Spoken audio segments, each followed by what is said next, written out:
मित्रों, आज की कथा हमें कैलाश पर्वत की उस अद्भुत गुफा में ले जाएगी जहां स्वयं भगवान महादेव माता पार्वती को एक ऐसा रहस्य सुनाते हैं जिसे सुनकर स्वयं देवता भी चकित हो जाते हैं। यह रहस्य है राम नाम की महिमा। कथा है, एक बार माता पार्वती बड़ी ही कोमल भाव से भगवान शंकर से पूछती हैं। पार्वती बोली, स्वामी, आप तो समस्त देवताओं के देव हैं, आपके पास महामृत्युंजय मंत्र है, आप स्वयं काल के भी स्वामी हैं, फिर भी मैं देखती हूं कि आपके अधरों पर हमेशा एक ही नाम रहता है, राम। आप निरंतर राम राम क्यों जपते हैं? क्या राम नाम इतना महान है कि वह स्वयं शिव से भी ऊपर है? शिव मुस्कुराते हुए, देवी, तुम्हारा प्रश्न अत्यंत गूढ़ है।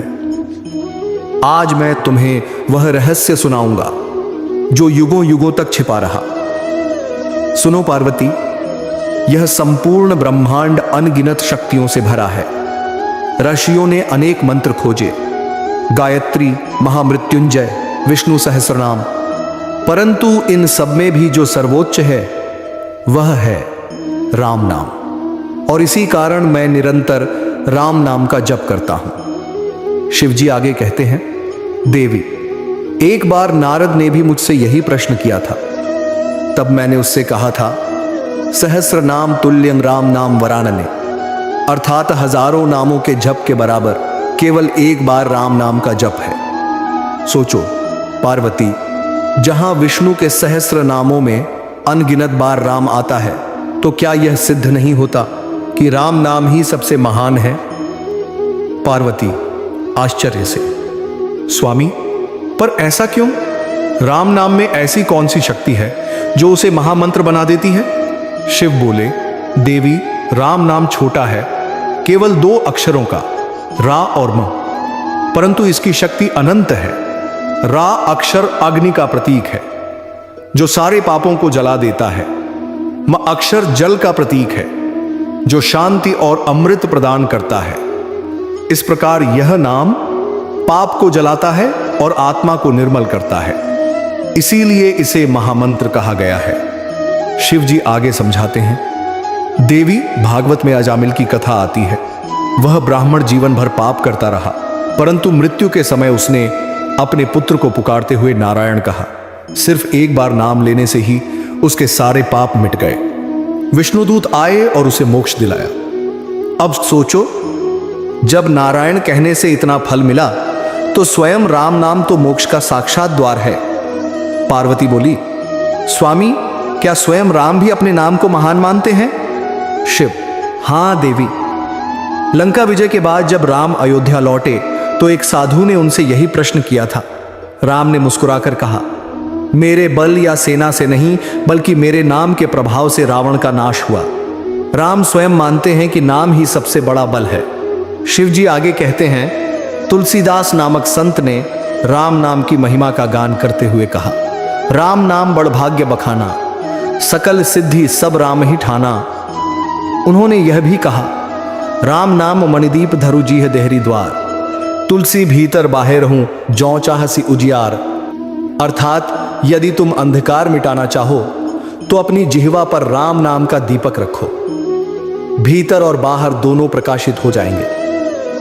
पार्वती बोली, स्वामी, पर क्या नाम और भगवान अलग हैं? शिव, नहीं देवी, नाम और नामी में कोई भेद नहीं। जैसे अग्नि कहने मात्र से मन में अग्नि का स्वरूप प्रकट होता है, वैसे ही राम कहने से राम स्वयं प्रकट हो जाते हैं।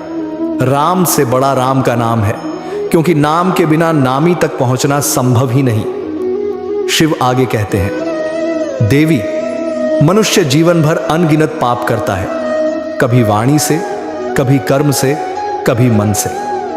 उन सबको धोने का केवल एक उपाय है, राम नाम। गरुड़ पुराण कहता है, राम नाम स्मरण मात्र से असंख्य जन्मों के पाप नष्ट हो जाते हैं।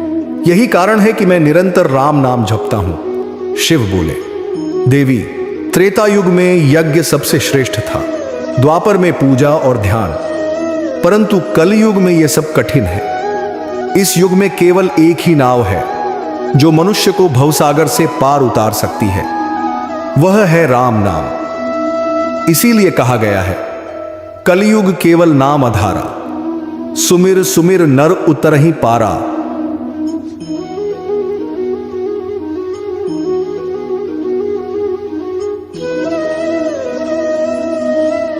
शिव जी आगे स्मरण करते हैं, देवी, क्या तुम्हें वह प्रसंग याद है जब राम ने सेतु निर्माण के पहले मुझे पूजने का संकल्प किया था? राम ने मेरे लिए शिवलिंग स्थापित किया और स्वयं मेरी आराधना की। उस दिन से मैं रामेश्वर कहलाया, यानी राम के ईश्वर। सोचो देवी, जो राम स्वयं शिव की पूजा करें और शिव निरंतर राम नाम जपें, यह नाम कितना अद्भुत होगा। पार्वती जी यह सुनकर आंखें मूंद लेती हैं और कहती हैं, स्वामी, अब मैं समझ गई, राम नाम ही महामंत्र है। यह पापों का नाश करता है, मोक्ष का द्वार खोलता है और भगवान तक पहुंचने का सबसे सरल मार्ग है। अब मैं भी हर श्वास में राम नाम का स्मरण करूंगी। देवी, यही कारण है कि मैं निरंतर राम नाम का जप करता हूं। राम नाम से बड़ा कोई मंत्र नहीं, राम नाम से श्रेष्ठ कोई साधना नहीं। इसलिए यदि मनुष्य जीवन में कुछ भी न कर पाए तो केवल राम नाम का स्मरण करे, वह निश्चित मुक्त हो जाएगा। मित्रों, यह थी कैलाश पर्वत की वह पावन कथा, जहां स्वयं महादेव ने माता पार्वती को राम नाम का रहस्य सुनाया। इस कथा से हमें यही शिक्षा मिलती है, राम नाम ही महामंत्र है। यही हमें संसार के दुखों से मुक्त करेगा, यही हमें मोक्ष दिलाएगा। तो आइए हर श्वास में, हर क्षण में राम नाम का जप करें। जय श्री राम। हर हर महादेव।